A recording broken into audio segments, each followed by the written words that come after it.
aman. Ağzım azık bedenen bir madem kemer. Olmaz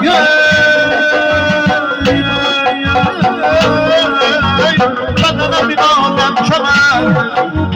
Bana durşal giden benim zimesin neyne.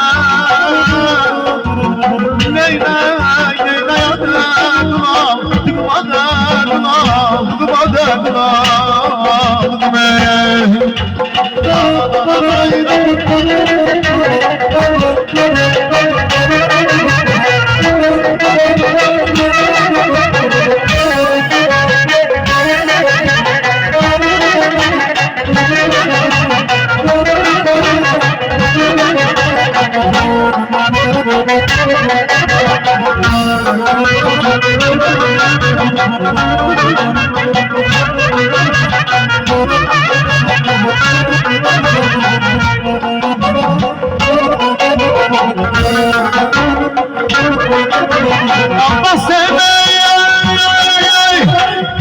anlayanlar gününde hayda hayda dayan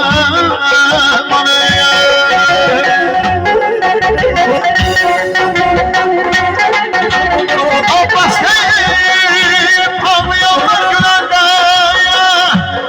nazlı dilber gelip halım bilenler hayda hayda dayan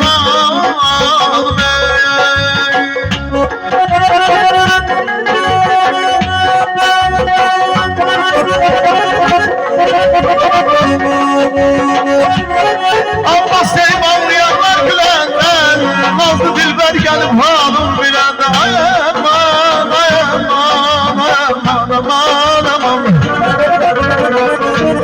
ey merhamet eyle zaman kurban bize gelenler